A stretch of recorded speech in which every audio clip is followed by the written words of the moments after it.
नमस्ते दोस्तों, तो कैसे आप सब। मुझे उम्मीद है कि आप सब अच्छे होंगे और आप सब रेगुलर एक्सरसाइज करते होंगे।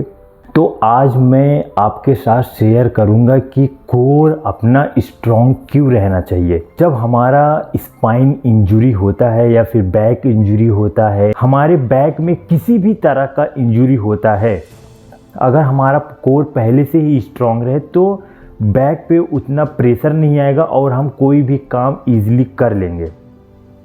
देखो, जो एक बार भगवान ने बनाया है उसको तो 100% ठीक करना इम्पॉसिबल है, लेकिन अगर हम उसको किसी भी तरह से सपोर्ट करें किसी भी चीज़ को, तो हो सकता है कि उसकी मदद से वो ठीक हो जाए और हो सकता है धीरे धीरे और बेहतर भी हो जाए। जैसे क्या होता है कि हमारा कोई सब्जेक्ट वीक रहता है, तो जो वीक रहता है हम लोग सिर्फ उतना ही उसमें पढ़ाई करते हैं ताकि नंबर आए, उसमें फेल ना हो। तो हम लोग उसकी जगह पे दूसरे सब्जेक्ट पे ज़्यादा ध्यान देते हैं जो हमारा स्ट्रॉन्ग रहता है, तो उसमें ज़्यादा नंबर आते हैं, इसमें कम आते हैं, लेकिन फिर भी एवरेज हमारा एक अच्छा निकल के आता है। उसी तरह अगर आपका बैक वीक है तो हमारा कोर स्ट्रॉन्ग रहना चाहिए, जिससे उठने के लिए, बैठने के लिए, मतलब कोई भी काम करने के लिए हमारा कोर और बैक इन्वॉल्व रहता है। हमें पता नहीं चलता है, लेकिन जब हमें इंजरी होती है, जब हमें पेन होता है, तब हमें पता चलता है अरे यार ये तो मतलब बहुत ज़्यादा पेन हो रहा है या फिर मैं ये उठ नहीं पा रहा हूँ। तब फिर वहाँ पे महसूस होता है हमारा कोर अगर मजबूत रहता तो मैं ईज़िली उठ पाता। बहुत इसीआई भाई बोलते हैं कि सर मैं उठ नहीं पाता हूँ, मैं बैठ नहीं पाता हूँ, मैं खड़े नहीं हो पाता हूँ, मैं चल नहीं पाता हूँ। तो आप कैसे चल पाएंगे? एक तो आपका बैक वीक है, मतलब इंजरी की वजह से वहाँ पे स्क्रू रॉड लगे हैं, वहाँ पे हड्डी टूटी है, वो एक तो ऑलरेडी वीक है, ऊपर से आपका कोर भी वीक है, तो जिसकी वजह से जब आप उठ के बैठते हैं तो पूरा प्रेशर हमारे अपर बॉडी पे आता है। तो अगर आपका अपर बॉडी स्ट्रॉन्ग नहीं है या फिर आपका वीक है तो आप ज़्यादा देर तक बैठ नहीं पाएंगे। आप वॉक करने जाएंगे तो आपको चक्कर जैसा आएगा, आप थक जाएंगे जल्दी। तो इसकी वजह से आपका कोर का स्ट्रॉन्ग होना बहुत ज़्यादा ज़रूरी है।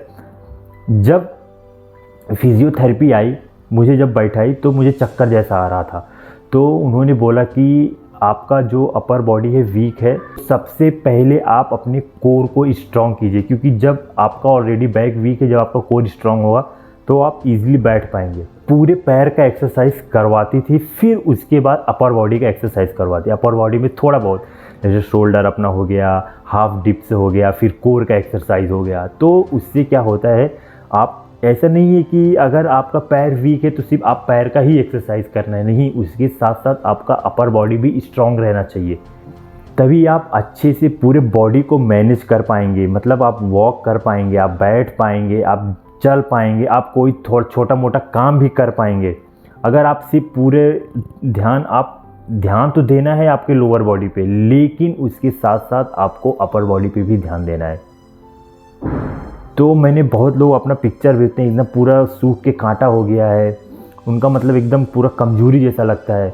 मुझे डर जैसा लगता है कि कहीं अगर इन लोग प्रॉपर एक्सरसाइज करें तो शायद इनको कुछ हड्डी वड्डी न टूट जाए। तो मैं इसलिए उन लोग को बोलता हूँ प्लीज़ आप थोड़ा बहुत खाने पीने पे भी ध्यान दें, क्योंकि जब आपका मसल मास नहीं रहेगा ना तो हड्डी और कमज़ोर हो जाती है। तो आपको खाने पीने पे भी ध्यान दें। तो मैं आपको बताता हूँ कोर का एक्सरसाइज क्या करना चाहिए और कितना करना चाहिए। ज़्यादा इसमें कुछ एक्सरसाइज नहीं है, 2-3 ही एक्सरसाइज है जो हमारे और आप जैसे इंसान के लिए ही है। वैसे तो एक्सरसाइज बहुत है अगर इसका एडवांस लेवल करने जाएंगे, लेकिन मैं उसको बताना उचित नहीं समझता हूँ। जो मेरे लिए अच्छा है, जो आपके लिए अच्छा है, मैं सिर्फ उतना ही आपके साथ शेयर करूँगा। और मैंने ये अमेज़ॉन से रोलर मंगाया है अपने कोर को स्ट्रॉन्ग करने के लिए। मैं बताऊँगा कि मैं पहले कितना करता था और अभी कर पाता हूँ कि नहीं कर पाता हूँ। तो प्लीज़ आप वीडियो को लास्ट तक ज़रूर देखें। चाहे आप बेड पे लेटे हैं या आप मैट पे लेटे हैं, जैसे आप मैट पे लेट गए, ठीक है, तो आपको क्या काम करना है, आपको अपना पैर ऐसा फोल्ड कर लेना है, ठीक है। फिर अपना हाथ ये सर के पास रखने का है और अपना मुंडी जो अपना ये चीन है यहाँ पे टच कर दो, मतलब ये चेस्ट के पास, ठीक है। अब फिर अपना अपर बॉडी लिफ्ट करो, पूरा नहीं, जितना हो सके उतना, इतना ही, ठीक है, काउंट कीजिए जितना आपसे हो सके, 10 बार 20 बार। फिर आपको लास्ट में 5 बार ऐसा करना है, होल्ड करके रखना है। जैसे 1 2 3 4 5। ठीक है, ये हो गया आपका अपर एब्स के लिए, अपर कोर के लिए। ठीक है।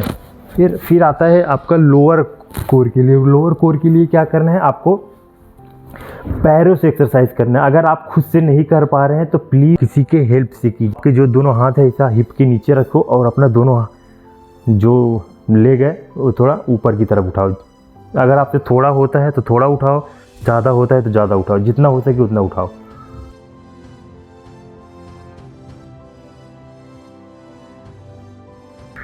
तो जब आप ऐसे लिफ्ट करते हैं तो आपके लोअर एब्स पे भी स्ट्रॉन्ग होता है। और इसमें एक चीज़ का फ़ायदा आपका और होगा, जो जिसको बॉवल ब्लैडर का कंट्रोल नहीं है, जिसका पेल्विक वीक है, जिसका हिप मसल वीक है, जिसका हिप मसल छोटा हो गया है, तो उनके लिए भी ये है।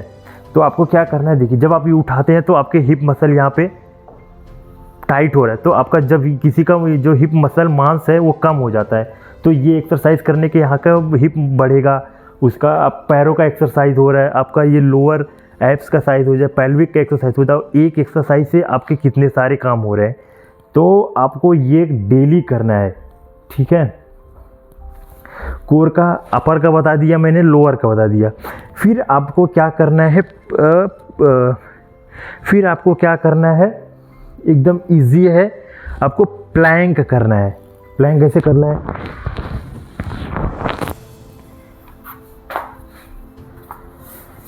आपको हाफ प्लैंक मारना है, फुल नहीं मारना है।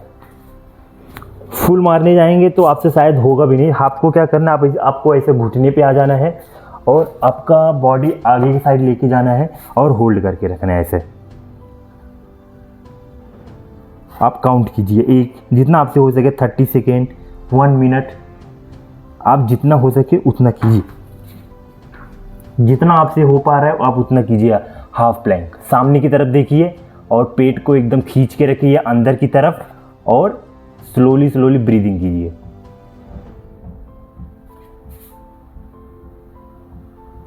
ये हो गया आपका हाफ प्लैंक। अगर आप फुल कर पा रहे हैं तो आप फुल भी कर सकते हैं ऐसा।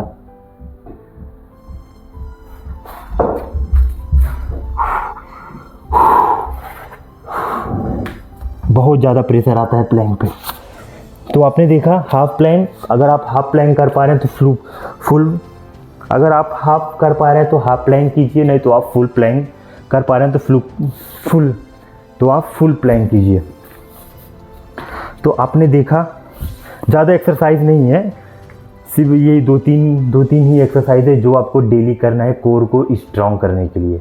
मैं तो बोलता हूँ जो मैंने फर्स्ट वाला जो बताया, लेट के अपना मुंडी की तरफ, वो ज़्यादा से ज़्यादा कीजिए। और पैरों वाला, ये दो तो बहुत 100% कीजिए, इससे आपका कोर स्ट्रॉन्ग होगा, ठीक है। और मैंने आपको बताया था कि मैं आपको इसके बारे में बताऊंगा। ये है रोलर, ये भी आपका कोर को स्ट्रॉन्ग करने के लिए होता है। इसमें क्या है कि बहुत ज़्यादा स्टेमिना चाहिए रहता है, मतलब अगर आप डेली प्रैक्टिस कर पा रहे हैं तो ही, अगर आप डेली प्रैक्टिस कर रहे हैं तो ही आप कर पाएंगे, अदरवाइज़ ये नॉर्मल लोगों के लिए भी इजी नहीं होता है। अभी मेरे लिए भी खुद इजी नहीं है ये, मैं अभी मंगाया हूँ, डेली प्रैक्टिस कर रहा हूँ। पहले जब मैं ठीक था, जब मेरा एक्सीडेंट नहीं होता था तो मैं एक बार में 20-25 कर लेता था, लेकिन अभी तो 10 करना भी मुश्किल है। मैं आपको बता दूँ कैसे करते हैं। तो आपको ऐसे करना है और इसको आगे की तरफ लेके जाना है ऐसे। बस मैं इतना ही जा पा रहा हूँ, ज़्यादा जा रहा हूँ तो यहाँ पे मसल का खिंचाव हो रहा है, ऐसे लगता है कि फट जाएगा। तो वो धीरे धीरे प्रैक्टिस से आता है ये। फिर आप यहाँ पे होल्ड करके इसे रखिए, आपका कोर मजबूत होगा। जितना देर तक आप होल्ड करके रखेंगे उतना आपके लिए अच्छा रहेगा। तो ये इसकी वजह से मेरा कोर जो है मजबूत है। जैसे कि आप अपने अभी देखा, मैंने बताया कि जो ये रोलर है कैसे एक नॉर्मल इंसान के लिए भी करना बहुत ज़्यादा मुश्किल होता है, तो मेरे लिए तो बहुत ज़्यादा नामुमकिन है, लेकिन फिर भी मैं डेली प्रैक्टिस कर रहा हूँ, लेकिन एक दिन मैं खुद ये कर पाऊँगा। तो प्लीज़ आप फर्स्ट स्टेप मैंने जो बताया वो कीजिए और जो सेकंड स्टेप बताया वो कीजिए। फिर इसके बाद जो मैंने आपको थर्ड बताया वो अगर हम नहीं भी करेंगे प्लैंक तो भी चलेगा, लेकिन अगर आप डेली प्रैक्टिस करेंगे तभी आगे जाके आपसे वो बेहतर हो पाएगा। तो जो मेरे कोर का मसल है इसकी वजह से जो मेरा बैक है उसको सपोर्ट मिलता है बैठने के लिए, वॉक करने के लिए और जो भी मैं काम करता हूँ उसके लिए। जितना ज़्यादा आपका कोर का मसल स्ट्रॉन्ग रहेगा उतना आपको बेनिफिट देगा, आपके बैक के मसल के लिए उतना कम इंजरी होगा और उतना पेन कम होगा। तो प्लीज़ आप अपने कोर का मसल ज़रूर स्ट्रॉन्ग कीजिए। तो प्लीज़ अगर आपको वीडियो अच्छा लगा तो प्लीज़ आप इसे लाइक कीजिए, औरों के साथ शेयर कीजिए। मिलते हैं आपको नेक्स्ट वीडियो में, तब तक के लिए धन्यवाद। जय हिंद।